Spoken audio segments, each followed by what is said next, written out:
right. Here we are, for the first time ever, with Chronicles of Darkness, Creepy Rashomon Marine Buffet, Werewolf The Forsaken, 2nd edition, the Itagam Chronicles, episode 0, the overview, the introduction episode. The Abyss. Yeah, okay. I'm Devin, the storyteller, and the narrator, I guess. I mean, my voice is at the front of all these episodes anyway. And to my left, we have X playing Y. Nicole playing Leo Kelly.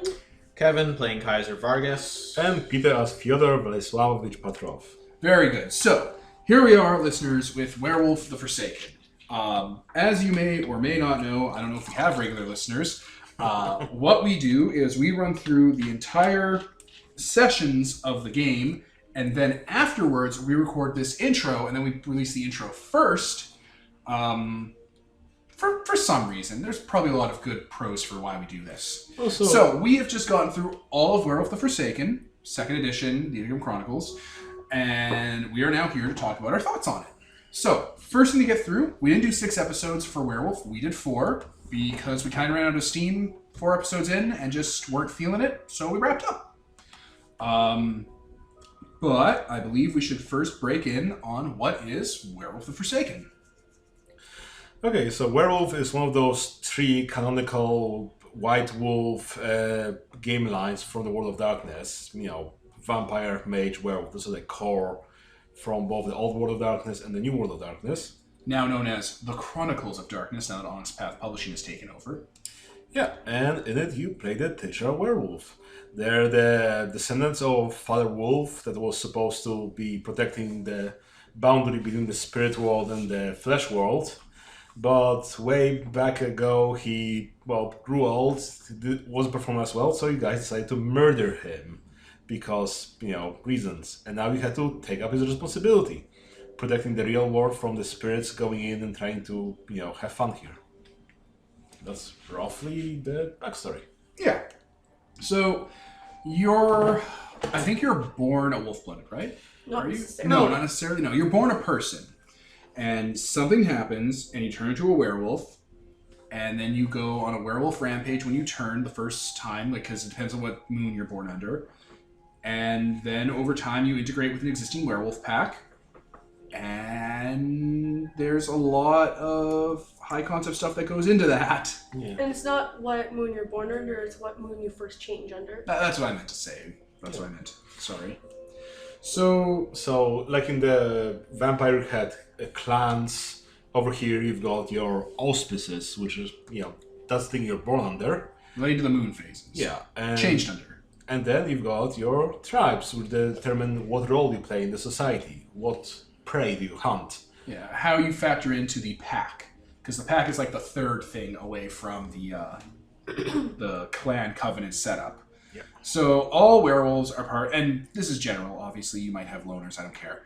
All werewolves are part of a pack with a capital P. And Werewolf the Forsaken and the follow-up book, The Pack, spent a lot of word count describing how to build a werewolf pack, which is very different depending on how it's put together. Like some of them are just straight up like hunting lodges that have people, the subsplat called Wolf-Blooded and werewolves in it. Some of them are like video game companies. One of them is like a secret fire brigade. There's all types of different configurations for the pack. But it's essentially a collection of werewolves and wolf-blooded and mortals, depending on how they lean, that work together to safeguard werewolf society and take up Father Wolf's job. Yep. And your auspice, like your clan, and what covenant you belong to help inform how you are a part of that machine. And the book for Werewolf the Forsaken and the book for the pack give you nice guidelines for building a whole cloth pack full of NPCs that are related to you and other people and getting that all off the ground running. And we did that for this, actually. We built all the werewolf NPCs, whole cloth, for this game together, communicatively. Yeah, it was pretty fun. Yeah. And you can, as well as building a pack, you also build the antagonist pool, as in the people you'll be dealing with early on. You can overbuy to buy foes to fight. Yep. So, for this game, no, we'll keep talking about General Werewolf, then we'll talk about this game. So Werewolf draws more inspiration this time around from stuff like Sons of Anarchy and crime drama shows where you're a crime family working together. And like strong bonds and stuff are super important. Yeah. There isn't that much of strong werewolf fiction as there was for, say, vampire. We had things to draw from directly. Over here. Yeah, I think that's to its benefit because introducing the out-of-monster themes to werewolf really helped kind of liven it up and make it more interesting. Like, if you've watched Sons of Anarchy, and I kind of recommend you do, it's pretty well put together show stuff. It paints a really nice picture of a functional crime family that has problems going on inside of it, but also defends its own, and fits pretty well into the cinematic perspective of what America looks like for like an RPG. Stuff like, I don't know, maybe The Usual Suspects, where like it's all them trying to like tell different points of view of a story, and like, you know, you have crime in the background that's kind of seeping in. Fargo with the different syndicates and stuff. Those all seem like very nice peripheral kind of little examples. There's movies in the book they call out, like obviously Ginger Snaps and American Werewolf and X, because there are two of them.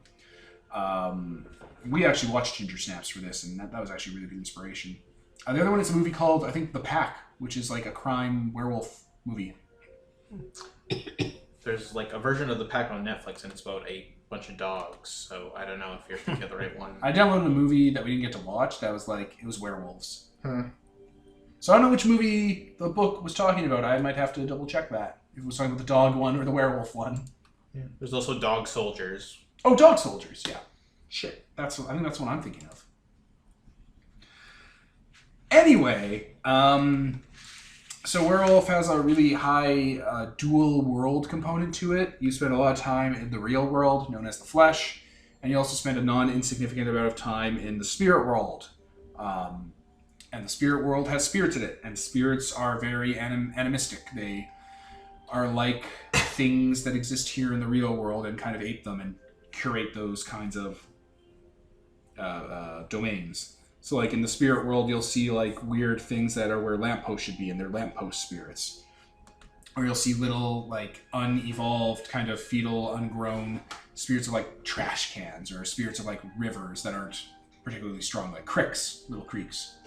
We can have those racing horses instead of trains. Yeah, giant, monstrous machine racing horses that run across the land because they represent trains. Yeah. Or, spirit... Pardon? The Walmarts. I was about to say, what are they called? All-minders? I don't know. There's a spirit that represents Walmart-style stores, and they're called, like, all-havers or all-minders. They're basically, like, huge crime bosses because they dominate all the other local business spirits in the area. It's a nice, bright world of weird shit in it. And to get across them, there's this barrier called the Gauntlet, and werewolves can cross between the Gauntlet and the real world and the spirit world at their will with the access to various resources. Yeah, you need to be at the locus or similar place of power. There are doors you can use to swap over. Yep. Werewolf's morality track isn't monster to perfect person, like, say, vampire or mages. Werewolf's track is basically you want to be in the middle in between being too spiritually inclined and too flesh inclined. If you're too flesh inclined, you can't shape change and your life sucks. If you're too spirit inclined, you stop being a person and flip over into being a spirit. Neither one of these are permanent. You could actually end up going completely spirit or completely flesh and rehabilitate yourself back towards the middle. There's no fail condition with having a low morality track. You want breaking points towards either end. So. Yeah. You can eventually rehabilitate yourself, so you don't have to worry about becoming an untethered rage monster or some shit. Like fucking werewolf. Like what? Werewolf. When your humanity or whatever the shit's called now goes down too low. You're not a player character anymore. Yeah, in the old werewolf. I'm sorry, I'm trying to say vampire. You're trying to say vampire. I'm trying to say vampire. Even vampire, I think you can rehabilitate back up, even if your humanity goes to Draugr and you become a mindless monster. You can actually be rehabilitated back up. But it's like basically impossible. Like they made it easier in 2nd edition. They made it easier for all this shit in 2nd edition, so it's not you get your character sheet taken away from you automatically. It's easier this time around. Like, even mages that go to morality 0 can be rehabilitated back up. It's not a permanent thing. Yeah. As far as I know. From what I've read, that seemed to be the focus, not just rip the character sheet away for stupid reasons. Anyway, so the spirit world plays a big part in it, and there's antagonists. The antagonists of this are called the Idigan. That's why it's called the Idigam Chronicles. And they're basically they're spirits that were banished to the moon, and they're big, horrible monsters that have started coming back because of the Apollo moon landing missions. That literally is what set up them coming back. So if you're running a game before the 1970s or 60s, you're fine. You don't have to worry about them because they're trapped on the moon. I mean, since we already played the mage, like, they probably will be coming back quite quicker with all the mages opening portals to the moon because it's in the line of sight. And why wouldn't you do that? Because mages, we didn't know right from wrong. Even when astronauts landed on the moon, a lot of spirits didn't hitch a ride on board the spaceship because they were suspicious of it. It took a few moon landings before they started coming back. Mm. So a mage popping in, probably not enough time for anyone to hitch a ride on him. Eh. Anyway, yeah, they're a big threat, and they can make a game interesting, I guess. Werewolf has other stuff. You also have, well, since you have a pack, you also have a totem spirit to guide your pack and be the sort of underlying theme of it, I suppose. Yeah, that's there. That's cool. Yeah, because we're also all about getting boons from the spirits. Oh, yeah. Yeah, you're right. So doing stuff in the spirit world and doing stuff for spirits and, like, doing stuff that's courageous or interesting or spiritually important.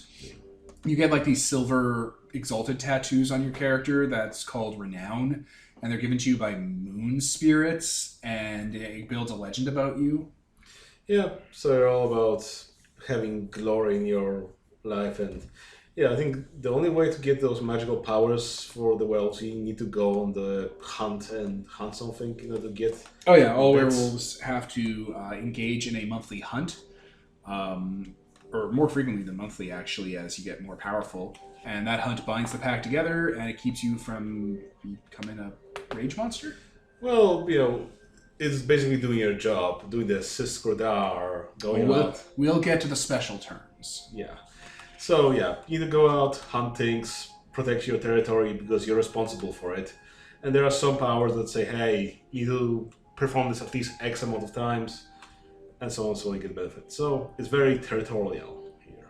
Yeah, so you're supposed to butt heads with other werewolves, your own werewolves, monsters, other spirits and people and stuff. It's just supposed to be this kind of territory drama thing. Gang warfare. Yeah, even corporate stuff too can be done, So Werewolf didn't really work out for us, as you can tell from our tone and the fact that Kevin and Nicole have nothing to say. There's really nothing to say about Yeah. it. It lasted 4 episodes. We couldn't figure out anything to do. The city we were in really didn't work for it either, like at all. Because there wasn't enough room to have like an enemy pack or other packs or any kind of politics like that. I think there was room for that. If I really wanted, I could have included another enemy werewolf pack, but I just... Yeah. We'll talk about all that, basically. Yeah. So, like, Werewolf didn't really work out for us. It didn't click with me. I've never picked up Werewolf before now, like before we started to run through this. And I've been trying to get into Werewolf since about Werewolf the Apocalypse back in World of Darkness times. And it seems neat, but Werewolf itself seems overly combat-focused, and that's always been kind of a turn-off. I mean, yeah, it's overly combat-focused, and none of us characters are combat-focused at all. I mean, even if we built characters that were combat-focused, that wouldn't change that. I think I could like Werewolf. The spiritually stuff, being more on that end, is more interesting than the being a gang and fighting things aspect. Mm-hmm. So, like, being in harmony with the spirits is more interesting than fighting them. Yeah, doing the Exalted thing where you're dealing with, like, river spirit and gambling spirit and stuff. That sounds fun. All that stuff sounds really interesting, but it didn't work for this game. Werewolf could work for me, but not for this game. I think you just don't like it in general, but I could like it, just not for this one. Yeah. The other thing about Werewolf is, like, we read through all the powers to make our characters, and a lot of them appeared more bland than the ones from the other settings, I suppose. Like, there wasn't all that much to get excited about. Werewolves don't really need powers because they have the multiple forms going for them. And the, exactly. Strength. But all of those multiple forms and brute strength stuff relate to combat, basically. Like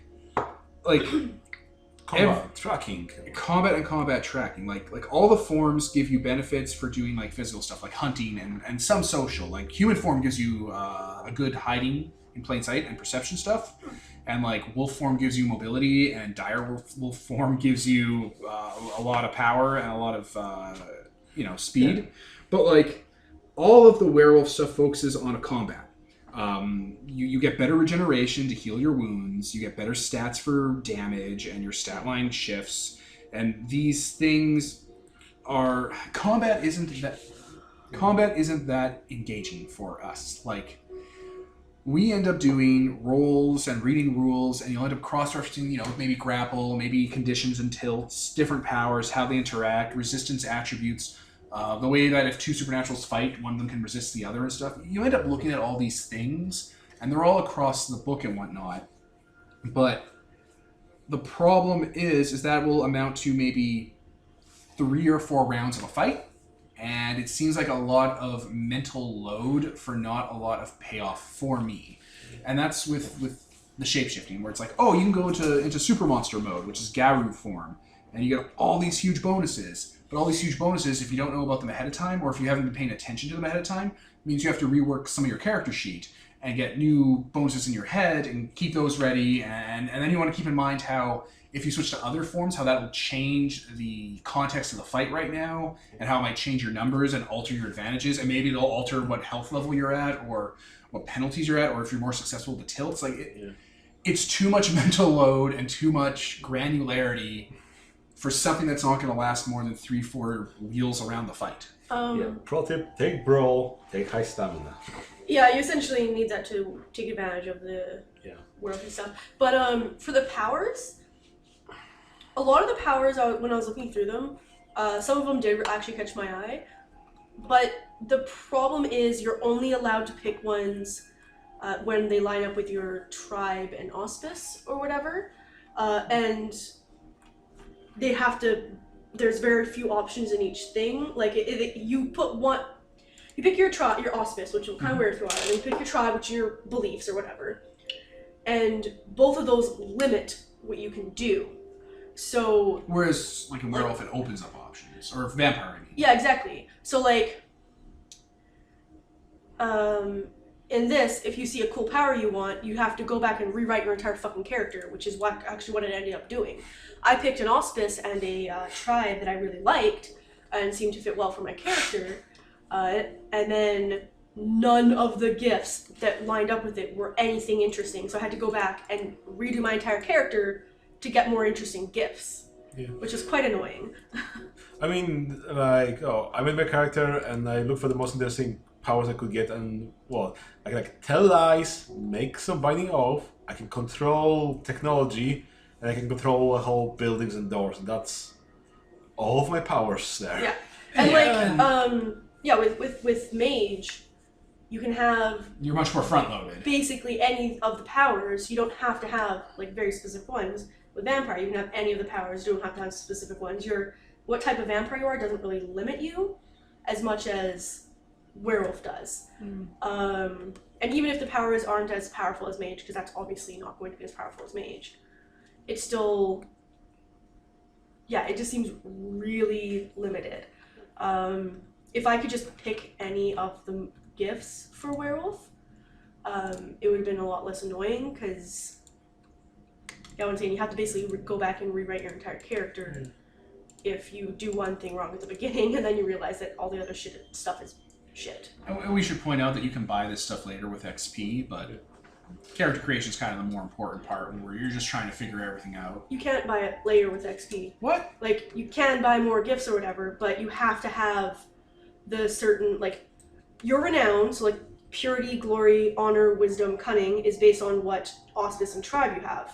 What level you have in those determines what powers you're allowed to have. And then, like, it's a whole thing. You can increase those, but you have to go on hunts and earlier glory and stuff. A bunch of different things have to line up, and also, you still can't buy whatever gifts you want, because if you're if you're Cahalith, or whatever, you're allowed to have the gift of nature.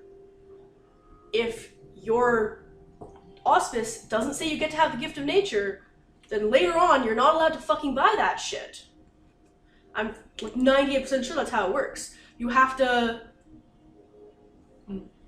okay, my character is allowed to have the gift of nature Yeah, I'm allowed to have Nature's Gift because of the tribe or auspice I have. So I could, if I wanted, I could increase my renown and or whatever of those other purity, glory, whatever, and buy other things under Nature's Gift. But I couldn't go and get a different power altogether because I don't have the option to select that. I couldn't start a new tree. Yeah, like technology or something like that. Yeah, I'm not allowed to buy the technology powers because I didn't pick that auspice. You're never allowed to do it. You would have to, even if you buy up your auspice or whatever, your renown, you're not allowed. I guess you could change what tribe you're in, but. No, I guess there are some gifts that are specific to various auspices. I mean, it sounds like it's trying to do the Exalted thing where they give you 600 charms, but your character will only really focus in like 2 or 3 trees of those, so it helps limit the decision fatigue. But I read through the werewolf powers. I don't remember a single one of them. I remember the one where you can go out into plants and spill some of your blood or other werewolf blood, and it makes the plants grow really super well. And I was like, oh, cool! I'm a drug character. I'll pick this. Ah. And I was like, okay, cool. But I was like, oh wait, Kahalis don't have, and my tribe and auspice don't match this. I can have nature powers, but I'm not allowed to have this version of nature powers. That's kind of shit. So I was like, okay, well, what do I have to change to do that? And you had to pick Kahalis, which are all about being loud and telling stories, and Hunter in Darkness, which is all about being stealthy and sneaky in order to get that one specific gift. Being a Kahalith, Hunter in Darkness is the only way to get that power at character creation. Yeah, your tribe and auspice really, really matter. Yeah, like crazy super matter. I'm hoping that's right. It would look like no, it is right. Even later on, you can, like I said, I could right now, if I wanted, buy whatever, I think it's glory, that lets me do that garden power. But I would have to buy up that now. I had no option to choose that at character creation. Yeah, it's way more limiting than the other ones, where you can just pick whatever you want and go from there. I mean, Mage has a bit of that with your inferior arcana, and Vampire has a bit of that with the vampire clan-specific powers. Yeah. Like, I get what you're saying. Those are like one each. Yeah, it's a very little thing where it's only one thing. It's also way less mental load. Yeah, it's only one thing that either bans you or one thing you can get, and also what type of vampire you are doesn't matter. I don't remember. I mean, it gives you preferential for very disciplines, and you don't really start with that many out of clan disciplines, unfortunately. So. Also, there are workarounds. There are workarounds in Vampire for learning those clan-specific spells. Yeah, and like with Vampire and Mage, what type of vampire or mage you are doesn't really matter. Mage a little bit more so, but for the most part, it doesn't really matter. So you look at the powers first and say, oh, this is the power I want, so I'm going to pick that mage clan or vampire clan, I don't know what they're called. Whereas in Werewolf, what type of werewolf you are actually does matter. It changes how you act, and like it changes what you think of, and it gives you a fundamental power as well. Kahalith have fucking future visions, which is super cool. They have future dreams every night. I was like, that's really neat. And they're like the ones that gather the story and the history of their tribe. I was like, that's a really neat thing. So I wanted to pick it. But there was 0 powers that worked for my character for it, so I went and changed it to something else. And then Caesar, Kevin's character, is... Raka and Bone Shadow. Raka, which is... Planet of Dune. What the fuck is that? They're the shaman types. Yeah, he communes with spirits and shit. For his auspice, which is very much to do with Caesar, and if he didn't pick that, it would be hard to get that thing. My character isn't actually a Kahalith. I changed it to the Ithair, which means unspirit. Yeah, it's a whole thing where it actually does matter in Werewolf way more. So you can't just be like, oh, I want this power, so I'm going to go back and change my auspice, because it changes the fundamental way your character acts and everything. Okay. What else do werewolves have? It's like we have the return of the touchstones, and they have touchstones just like the other games do, listeners. Yeah, I mean, it's nice to have like there's strong duality. Like, oh, you've got your flesh touchstone, you've got your spirit touchstone, you've got your blood archetype, you've got your bone archetype. That's nice duality there. So that part of the system has some good.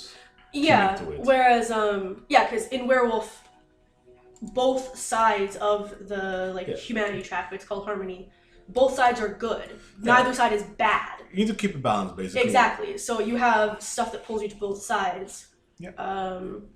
So yeah, your touchstones, you have one that ties you to the spirit and one that ties you to the physical world. And, yeah. Yeah, that's pretty good.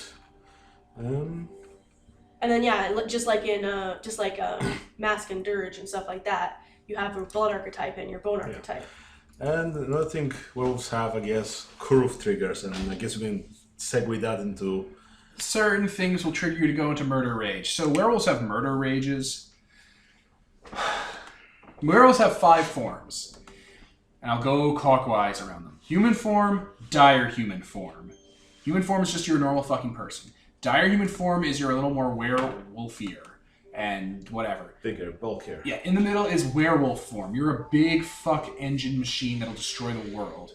After that is dire wolf. You're a horse-sized wolf, and after that is wolf. Okay? So if you go to werewolf form, you can only stay in werewolf form for so long. And if you stay in it too long, you go into a murder rage called... We'll get to the terminology. You go into murder rage, alright? And once you're in murder rage, everyone else has to check, or they go into murder rage. And the more people in murder rage, the harder it is for other werewolves to not go into murder rage. And going into murder rage is less than ideal. Yes. But when you're in werewolf form, you heal all damage every turn and can't be heard and do super damage to everyone else, and it's astounding. It's a pretty rough engine of destruction. There's murder. Any other things can murder. Problem though, when you're in murder rage, you're not allowed to target other werewolves in murder rage. Yeah. So if you're fighting other werewolves, that becomes a problem. And you specifically want to bash that other werewolf's head in, and they also go to murder rage. You're just like, hey, we're buddies. Yeah, let's wreck the other shit. Yeah. Also, werewolves can just automatically go into murder rage, if I recall. So if you go into a murder rage, they can just be like, oh, I'll turn into one too. That way you can't hurt me. Yeah. Yes, there's murder rage. That's a thing. And you have triggers to get you into them faster. And fun thing, it came up. Though you'll see it, listeners. It's just a thing. It was fun. Alright, let's talk about the terminology. Yeah. Okay.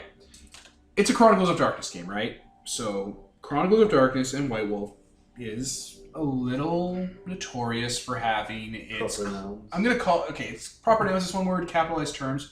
I'm going to call it what it is. It's Klingon. Vampire, you have your clan, your covenant... Discipline. Your disciplines. These things kind of describe what they are, though. You know, your clan is your vampire breed. Your covenant is your organization. Your disciplines are your magic. Your vitae. Vitae is the vampire pretentious word for blood. The Amaranth is a special word for diablerie, and diablerie is a special word for cannibalism. Amaranth is actually the blood bond. Yeah. Oh, okay. Amaranth is a special term for being in a relationship that's super... Wait. Vinculum. I was going to say, I think I'm wrong, actually. Hey, you're fucking wrong. Yeah. I am wrong. Vinculum is the special term for being in an abusive relationship that's drug-based. Facile and the Rotschrag. They cut those in Requiem 2. Yeah. Well, I remember first edition. Yeah, you remember first edition, you fuck. So, they have Klingon. But the Klingon, for the most part, in Vampire, isn't related to the mechanics. They don't call Blood Bond Vinculum, they call it the Blood Bond. And I think they'll switch between Vinculum every once in a while. This is probably going to be a nitpick for just our group, so take it with a grain of salt, listeners who are on the fence, and listeners who are super pissed off. You're just going to have to bear down through this. Or not. It's a bear dance! Also, Vinculum, those terms will mostly come up in the roleplay as a thing that, higher vampires will do. Also, a Vinculum, if you watch Star Trek The Next Generation or Star Trek Voyager, you know what a Vinculum is because Vinculum's kind of the word they use for the Borg Central Hub. Plus, they're more Latin-based They're languages. words. Therefore, for English players, it's easier because it's somewhat familiar. Yeah, that, and also what Kevin was saying. Yeah, board game. Wow, I just kind of started there. In the books for vampire and mage and everything like that, the words are included, but they're not like they'll be described anytime they come up. Whereas in werewolf, it'll be like Sisker da Kuruth blah blah blah Wasuim, and you're like, what the fuck does any of this mean? When you're reading the book, it doesn't explain all the terms every time. You have to go back and be like, wait, what does this mean? Yeah, I was setting up the sort of thing for diving into the werewolf problem. So, yeah, as we've established, the books, like Nicole said, do kind of tell you the definition as you're going along, and they're in a logical place. You know, blood bonds talk about blood bonds, so if you see vinculum there, you'll know it's blood bond. Same with disciplines and all that shit. Mage was not as bad either. Mage basically kept its fucking pants on with the Klingon stuff. It didn't throw it out way too much. I always kind of knew what we were talking about. So, like, you know, mostly because Mage reads more like a technical manual because of all the high-level stuff you have to do with the powers. Maybe like your mage clans are a bit clandestine to remember. And Quick, name one mage clan. Moros. Obrigimos, Master God. They all sound roughly the same, so you can kind of tell. It's like, oh, this same is with what the this tiger. is. Yeah. So we get to werewolf, and werewolf is based on this cultural thing. Like, not any one particular culture. It's not a ridiculous Native American pastiche like it was in Werewolf the Apocalypse, because fucking lols. But the concept of a culture, of a people, of a pack, of an organization, of a thing that you're a part of. You know, there's a word for like Italian mobsters, for like gangsters, right? And it's a word they use other than mafia. They call it... yeah, I was about to... Sorry. Yeah. They call it omerta. And it just translates roughly to our thing. And that's kind of what werewolf is. Werewolf is about being a part of a thing that is omerta. It's our thing. But it's not like being Italian. It's not being a stupid 90s Native American ripoff it's just so bad. It's just, you are these people who are part of this ancient culture that transcends borders and location. And to play that up, they make the pack that you're a part of important. They make the words and the things important to have relevance, because they've built kind of a culture whole cloth that's fairly universal. So, werewolf culture is based off the spirit world, and it's based off Father Wolf and Mother Moon and Helios, the sun, and the words themselves, I remember one of the developers talking about this. There's a way where you can take words that are Babylonian, essentially, like really old, like root word stuff that come from the origins of language. And there's filters and techniques you can run them through to update them kind of to modern versions of Latin and English. How the language would have drifted over time. Yeah, there's a way kind of to modernize and drift them automatically. And what they did is they took Babylonian and they ran that reverse through it to make it older, because you're able to kind of predict language drift in either direction. So the words in Werewolf aren't based on any language you will ever know. They're based on Babylonian that has been fictitiously obscured. So like the spirit world, it's called the Hissel. The hunt is called Siskel. The hunt is called Siskel Dull. Blood Rage is called Kuruth. And there's two versions of it. Wasuim and Basuim. Yeah, Wasuim and Basuim. Like, you can tell there's a language there. Like, the way the words kind of relate to each other. Yeah. There's something there. There's a language.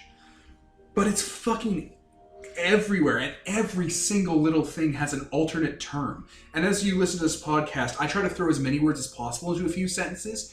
And it's Klingon. It's indecipherable. It's made up. I mean, it's even worse when you have a paragraph talking about something important and uses both terms, and sometimes you're not sure whether it's the same thing or not. Yeah, there was a time where I thought that Wasuim and Kuruth were two different types of things werewolves entered into. Or we're talking about the spirit world and so on. There was something there. Yeah, I thought that the gauntlet was the Hissel and that the spirit world was like the Zathur, because Zathur is the word for the gauntlet. But I thought all four existed independent of each other. Yeah. And I brought this up to people who know Werewolf and like Werewolf, and I think Werewolf is fine. This is not us saying Werewolf's... this is not us being like, oh man, Werewolf's so terrible, because it clearly didn't work for us, but the polish is there, so we'll get that out of the way.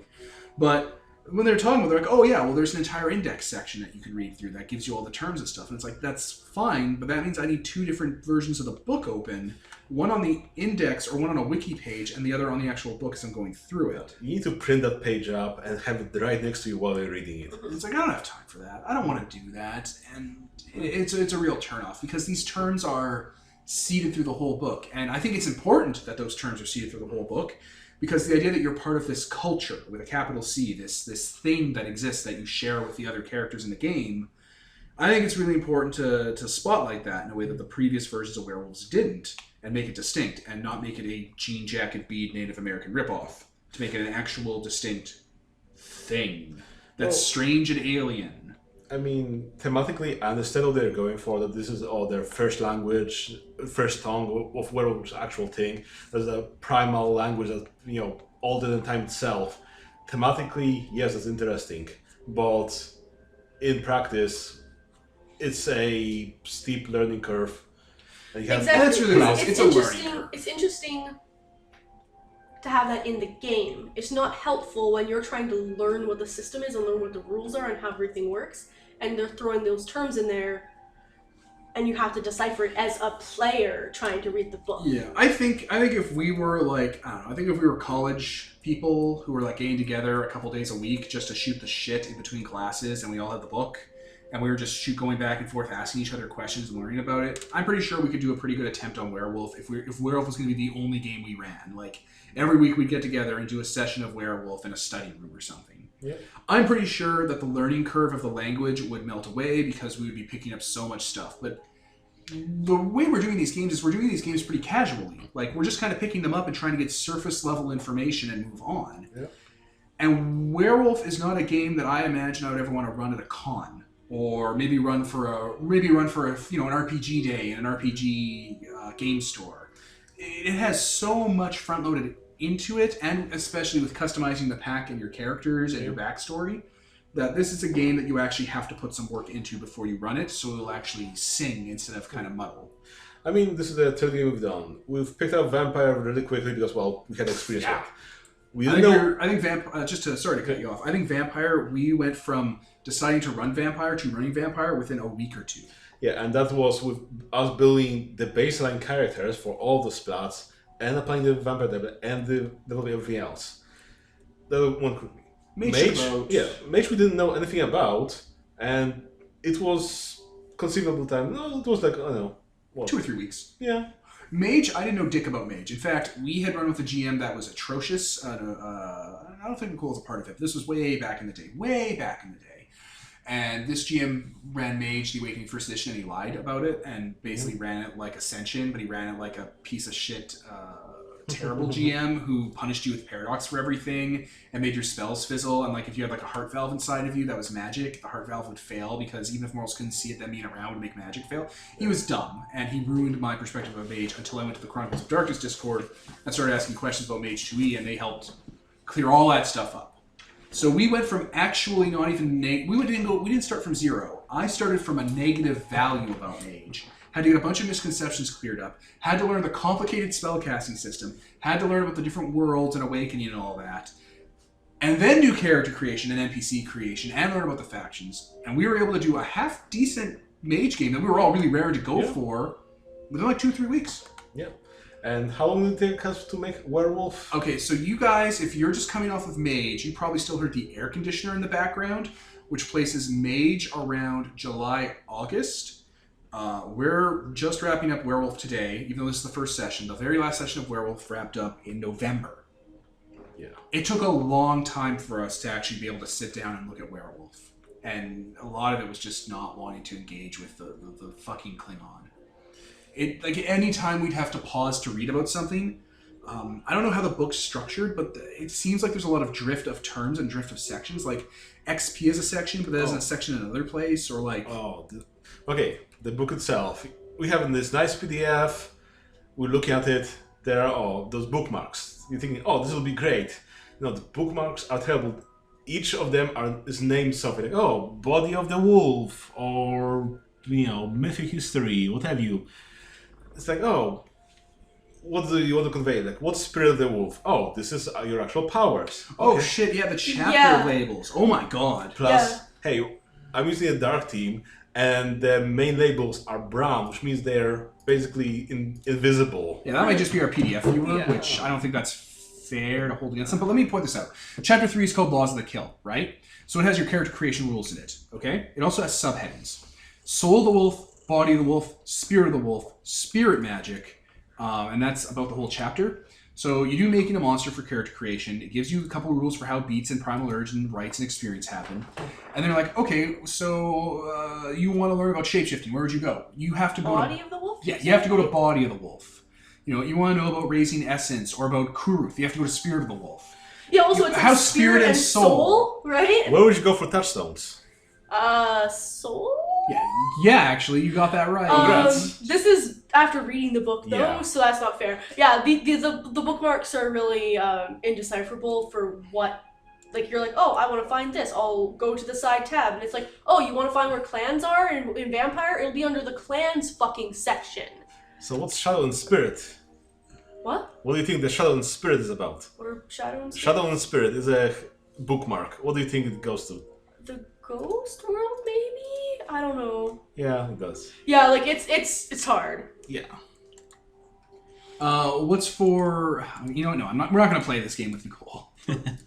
We're not going to play this game. Get out of our childhood, David Blaine. Guys, structure this better. Give it some names that actually mean something to people. You know, really, I don't want to give any critique to Werewolf. I don't even want to say it's a bad game that people shouldn't try out. I just want people to know that it's a lot of work. Yeah.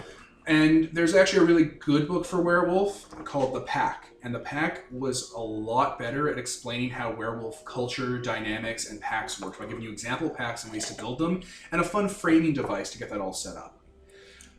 Really, the Werewolf, I'm just not interested in it. Like, I really tried to be interested. I read the book, we sat down, we did 4 goddamn sessions of it, plus this intro. It doesn't appeal to me. Nothing of it sticks. Nothing of it feels like I care about it. But if you were to sit down and put the effort in, if you were to, read the pack, do the creation, actually read through the book, a fair amount, because you're going to be running this, if this was a game you're going to run for like a year or year and a half, 52 sessions or something. The book is structured in a way that you would be fine. You would pick it up quick. This stuff would eventually, this would fade away. I think our major standing complaint is this is not a game that you could do as a pickup game. You cannot surface skim Werewolf and get away with it with a larger, broader understanding of how the game works. I do also think that if you already really like werewolves, like if you really want to play a werewolf game or like you already really like werewolves. Or a Bigfoot game. Yeah, you're going to be way more into this book. Yeah. We went into it not really wanting to have werewolf. So it kind of poisoned it to begin with. I mean, I don't. Just werewolves aren't interesting to me. You're a man, then you're a dog.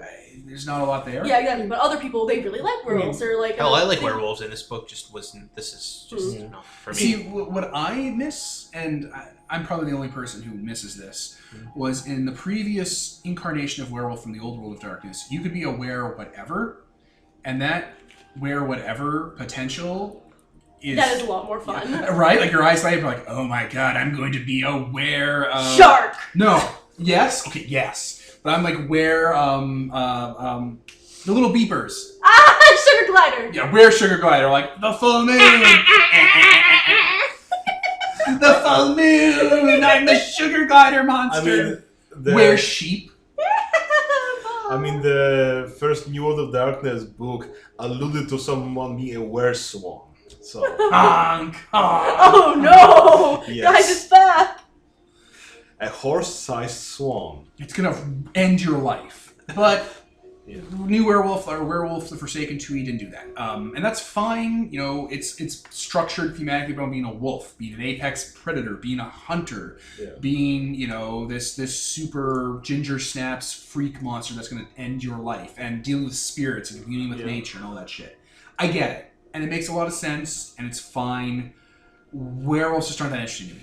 It's one of the weaker Universal monster movies.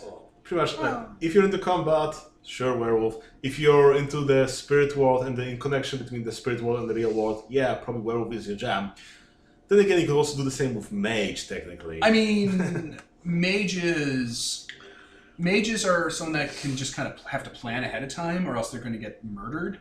Yeah. With a werewolf, it's like, we're going to jump you, werewolf, and it's like, you should not have done that. And then they go into, murder rage, and it's 10 uninterrupted minutes of them healing to 100% every turn and doing murder damage. It still would have been really hard for us to do anything to a werewolf if they attack. If we came across one in mage, we would have been fucked. Even if we planned, it would have been hard. You throw insanity effects at it because you can't heal that.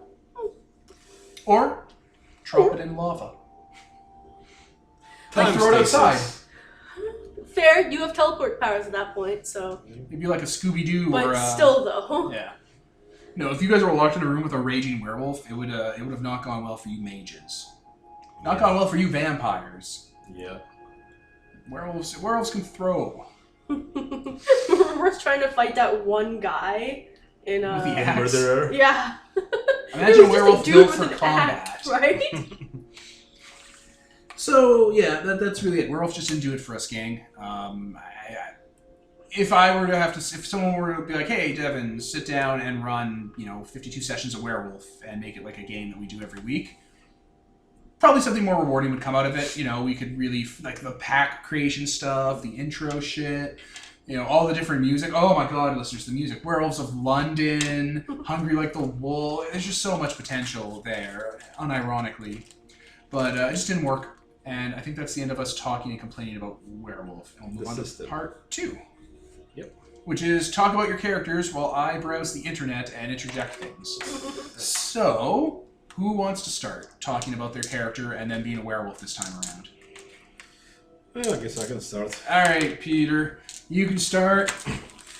So, since Fyodor is way older than other characters, and our assumption was that, hey, we're the same people until something supernatural happens to us last month, then he technically couldn't be a pure-born werewolf because, hey, he's too old for this shit if he only showed last month.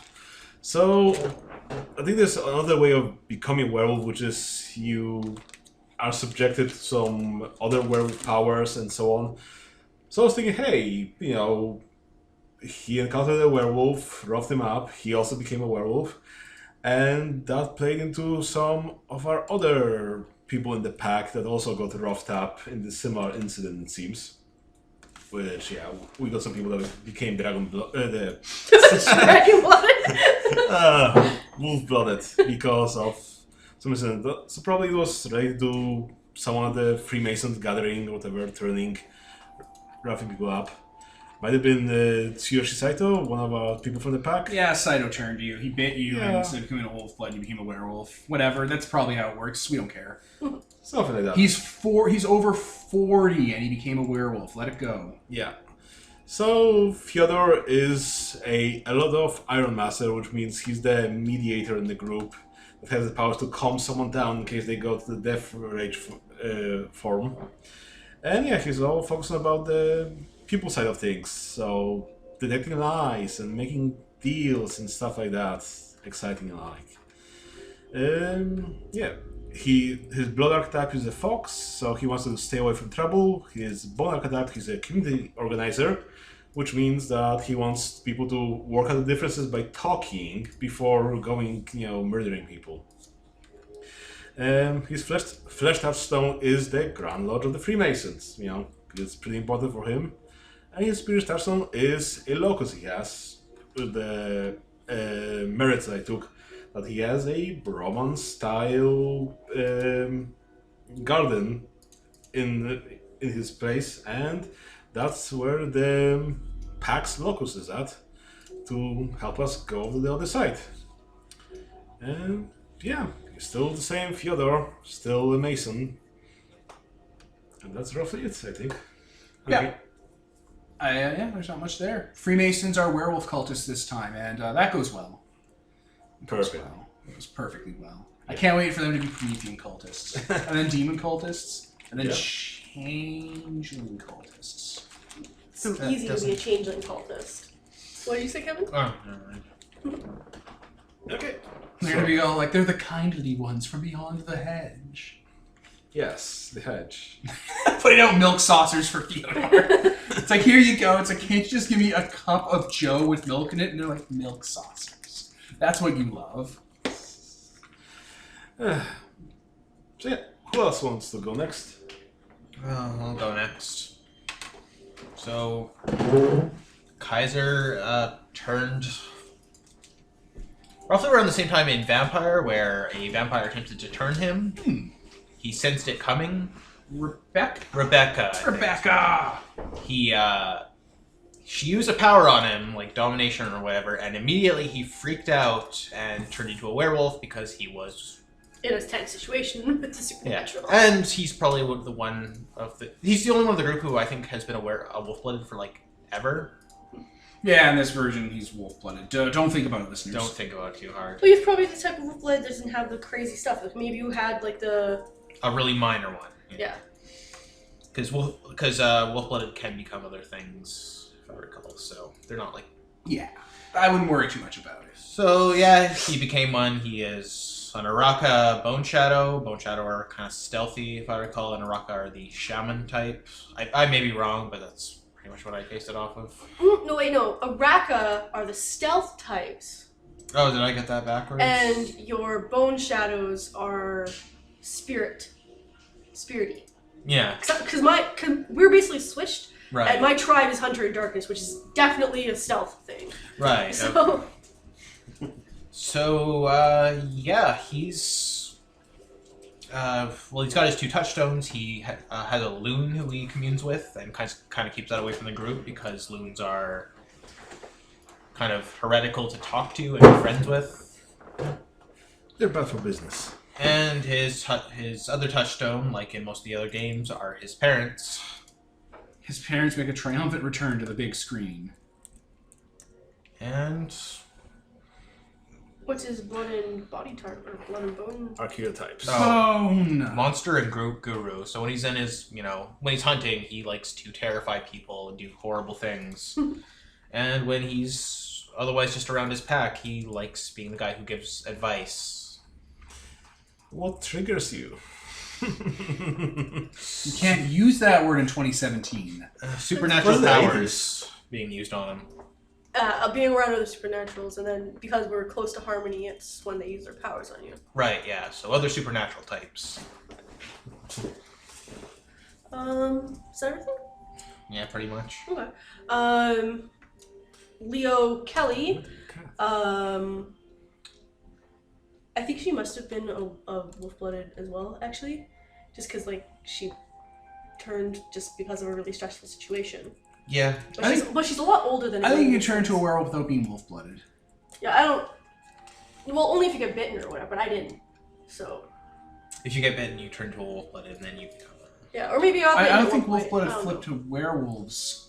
It's not. It shows how much we read the book. Yeah. I've read it a bunch of times to figure out how wolf-blooded and stuff works. I just don't retain any of it. There are options to become a wolf-blooded if you weren't born one, and there are options to become a werewolf if you weren't necessarily born one. Yeah, because they cut the having to be born like it from Apocalypse, because that was insane. Yeah. So yeah, Leo Kelly was at her shop one day, her little herbal magic shop that she had, and her friend from church, Alice, whose father had recently gone missing, was there. They were talking. And then the gang that Leo works with came in the back because she had her illegal back alley med thing happening, and one of their members had been stabbed and he was losing a lot of blood and they need to help me, and Alice was there freaking out because holy crap, there's these gang members here, what's going on? My character freaked out a bit, turned into a werewolf, killed a whole lot of them. She killed Alice and a lot of that gang. She's I'm not sure how to pronounce it. It's Ithaeur, so Ithaeur. Yeah. Which is the, you commune with the spirits and stuff. And then her tribe is Hunter in Darkness, which means she's stealthy when she's hunting. It's basically what those two things mean. Spirit touchstone is the future self, which means that she's basically has a spirit that represents her future as a really good werewolf that follows her around. It looks kind of like an idealized version of her that like is the perfect Aratha, the perfect werewolf type thing. And it's like, you know, he looks disappointed and starts to fade if she starts being too human-y. Her physical touchstone is the old gang, which is the Turks folks she used to hang out with. You know, especially after a few of their members went missing, they're keeping closer tabs on their members, trying to socialize with them more, stuff like that, so they're hanging around. Blood archetype is relentless, which means that basically when they're hunting, she's not going to stop until she finishes it, even if the rest of the party gives up, basically. And then her bone archetype is the packmate, which means basically loyalty to the pack is really important to them. And don't laugh, because that dick was betraying it, and that's why she got so angry. I'm only laughing because it was so great that it came up. Yeah. Like, that was hilarious, because no one was realized. So yeah, that basically means that that's the important thing to her. I don't know what else to say about that. That's basically it. Our gang, like our people, the gang that my person was helping, basically got subsumed into the werewolf pack, and they're either part of the pack or the lower members are just, you know, still the members of the gang, but we're kind of in control. She became more into the crime stuff because she's part of a gang now. Actually, like, legit, like, making a lot more of the drugs she was making, stuff like that. And we own a casino. Not a casino, an arcade. An arcade. A casino for children. So I guess we should talk about the pack now. I mean... Oh shit, we do, because damn it, we said we would too in the next it came up episode. so little though. So, no, like... That's fine, I just have to bring a list up. So, it's not a big deal. The basic premise, you wanted like, hey, let's do something different, let's not go to Talon Squib again, you know, this thing. So like, hey, we're running our drug empire. We're peddling some drugs. Empire. Quote unquote. We're peddling some drugs, and we have a gang that does it out of an arcade. The Primal Beast, was it?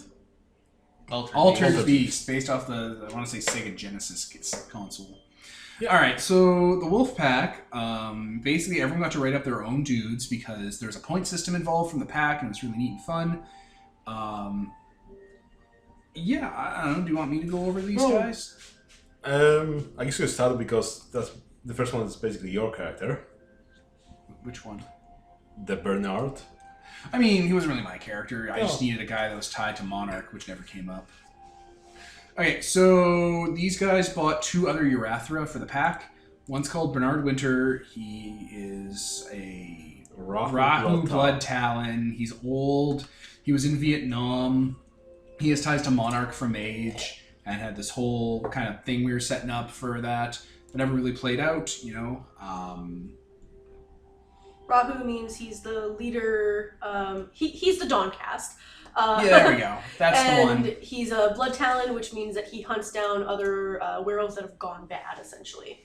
That's his sacred animal that he hunts. Man. No, other werewolves. His is man. Turns out it's man. Yeah, that's his shtick. He is a vet, and he's running this pack. He came here for the Monarch stuff and put the pack together from these people who just, you know, were fresh werewolves, and he had other people that he knew, and it all just kind of came together. After him, there's Tsuyoshi Saito, who is a guy... He's a Catholith Stormlord. Yeah, he's a... Okay, so Tsuyoshi Saito is one of my characters. When we are doing the overview of the characters, the basic backstory of human forms, I wrote him up as, you know, his friend, you know, the guy that helped him establish the Freemason Lodge. I feel like, hey, you know, that'd be a nice character to pick up and plug in somewhere. So I made him into a werewolf. He's more socially focused. We wanted someone to be the face of the organization, to be, you know, trying to get the higher circles of people. So we said, hey, he hangs around with celebrities and tourists and stuff like that. Yeah, so just like Fyodor, he's a high-ranking member of the Freemasons, which comes up, and yeah, he, you know, he's the reason why Fyodor is a werewolf and why a couple other characters are wolf-blooded, and, you know, he feels bad for biting some people, murdering some stuff, and so on and so on. So, yeah. He's a Kahalith, which means that he's the storyteller of the group, which makes sense because he's the face. And he is a, Stormlord? Stormlord. Which means that you are relentless in the hunt, and you don't let people tend to your injuries when you're hurt. You do save the face, you know. Gotta be strong, stiff upper lip. Yep. So yeah, that's that dude. Yep. Whatever. Literally whatever. Okay, maybe wolf-blooded. Yeah, okay, let's go down the wolf-blooded list real quick. We just want to give a brief intro. We don't need all the people, Yeah, just the the important important. ones. Fucking Chad is here, listeners. Yes. Yeah, Chad from Mage is here. He's a Freemason, and he was always a wolf-blooded. Don't think about it. Who had like a second skin. He has a fucking blankie he wears to turn into a wolf, I guess. Yeah. He's a big mess that knows karate and surfs and wears puka shell necklaces. He's just a big mess. And everyone hates him, and his dad owns a dealership, and he's part of the Freemasons. Done. That's Chad. His name is Chad. He looks like someone named Chad. I have a picture of listener wiping a tear from their eye. Fuck you, Chad! Change your name. Get out of my childhood. After that, we got Finn Gray, who was Kevin's wolf-blooded. He's an ex-cop and an ex-crime scene investigator from Britain. And he speaks with a terrible Glasgow voice that I'm not going to replicate here right now. And he's just a competent wolf-blooded. That's his thing. He's a cop. A road warrior with a righteous cause, whatever. After that, we have M, which is the gang leader of Nicole's gang from the drug dealer people. And he was bitten, so he has a horrific bite mark. And he's wolf-blooded now. Then there's a few other gang members. No, and we still have Gloria... Gloria Shanko, the psychologist who Never came up. She also got bitten by Tsuyoshi. And that's it. Oh, and then there's the spirit of your pack. Oh, yeah. An intoxication spirit called Mary Jane. Yes. We're gonna have a hell of a time. Mary Jane and I are going to have a hell of a time on your glider. Yeah. We got a couple humans, but they aren't all that interesting or that important. Yeah, no, it's fine. It's all fine. And then we got our antagonists. So the antagonists were an anti-drug task force that was just put together by Caesar's dad, Caesar Senior. Senior Caesar. Kaiser Fergus. Yeah, and you know, it's just a task force that was investigating the pot and the cocaine biz in Atlantis 1, and they would have become like this rival thing interfering with them, and it had been a game of cat and mouse and stuff. It didn't quite, come to fruition. It's fine. But it's Caesar and some other people, including that guy that was just like Charlie Chaplin, who wears an owl costume called Hootie the Crime Owl.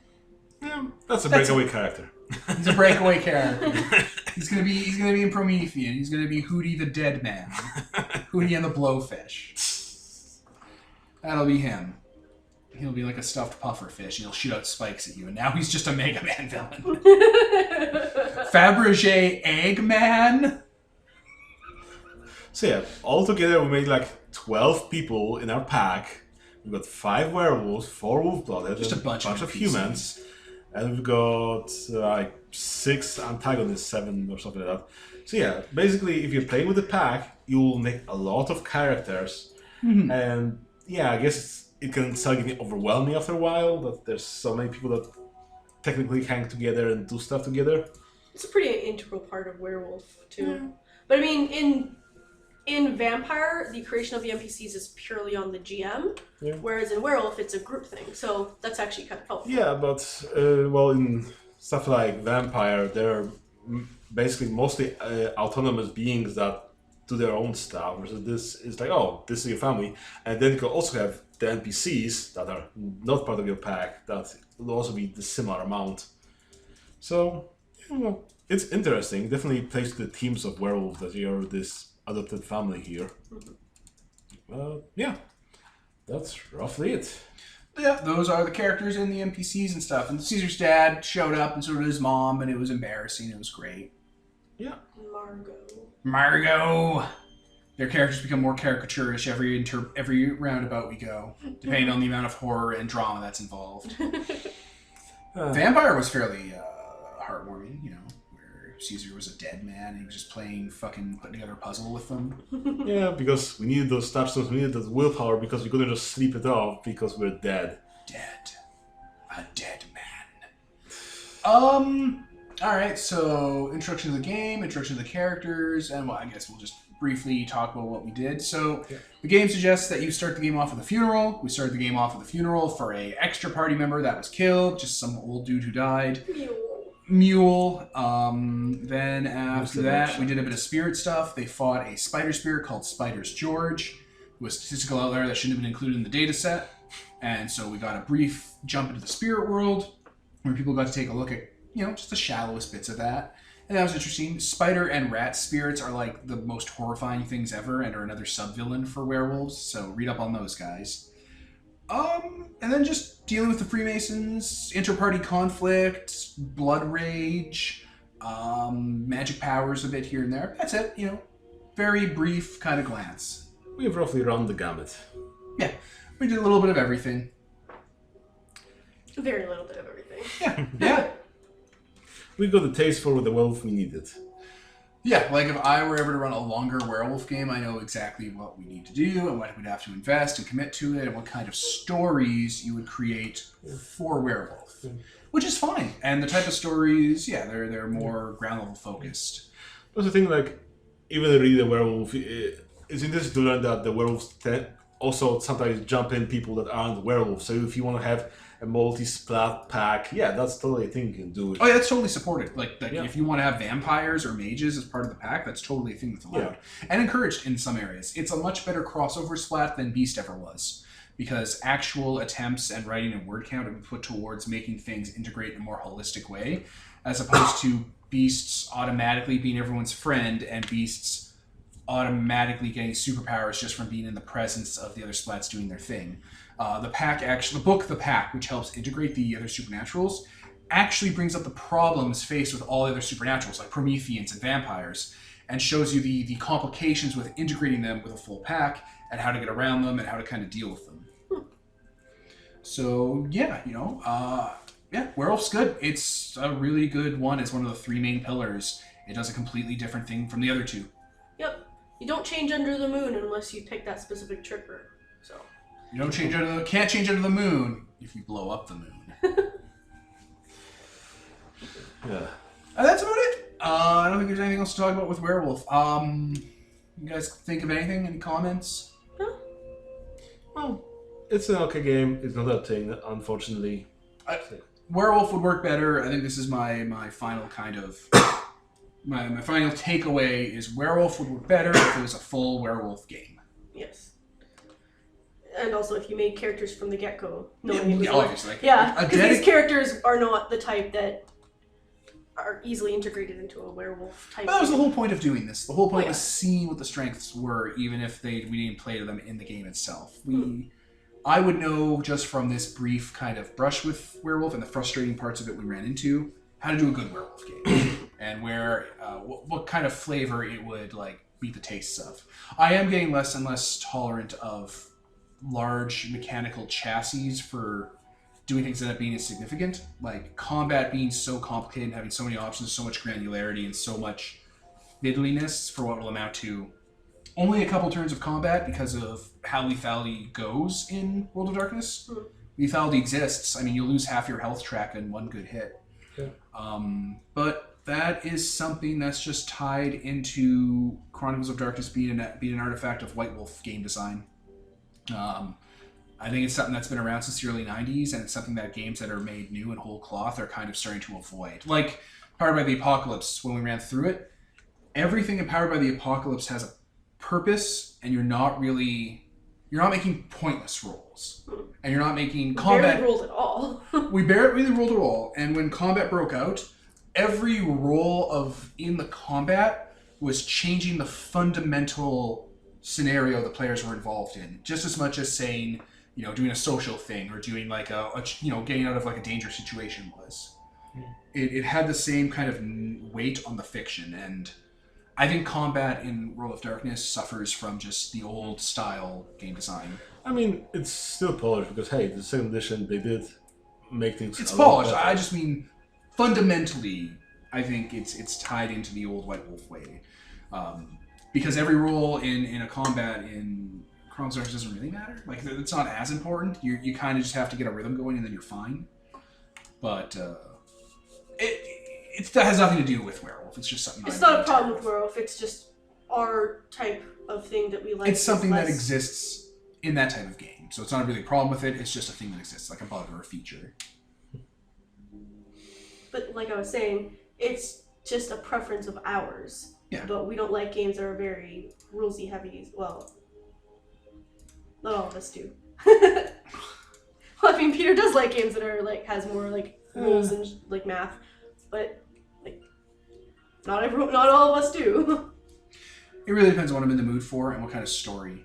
Like, and for Chronicles of Darkness, which kind of bills itself as the interpersonal like relationship kind of game on all these different levels, the robustness and the complexity of combat detracts from that. If combat was as easy and breezy as the Doors system and the way like the social system we didn't really use, if it was kind of more like that and had like all of its mechanics were kind of tied into influencing that in a way, I mean, that might work better. But I guess in general, maybe not necessarily that bad, but unfortunately with werewolves, hey, if you get into an argument, things get heated up, and you might end up in combat, especially with the other werewolves, and then things start degenerating from there, I suppose.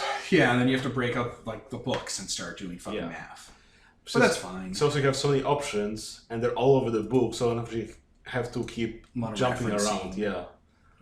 Oh, the last combat we had, it took half an hour to do 2-3 turns. Yeah. Before things started becoming irrelevant. Yup. That's what it was. Other than that, I think that's it. You know, Werewolf is definitely not the high note. I think I'm glad we did Werewolf last. I think if we did Werewolf first, or God forbid second, we would have gotten to Mage. Yeah. And it would have fucking fishtailed this entire experiment. Like, we had a bunch of episodes backlogged. I was going to wait till Werewolf was done before we started releasing whole episodes. And that would mean that it would be here in November that we just start doing Creeper Rashomon Marine Buffet being released. So, Jeez. Yeah, I'm really glad it was the last thing we did. From this set. Yeah. Anyway, I think that's it. I think we're done. Yep. So, I was Devin. Nicole. Kevin. And Peter. This is sponsored by Nobody, signing off.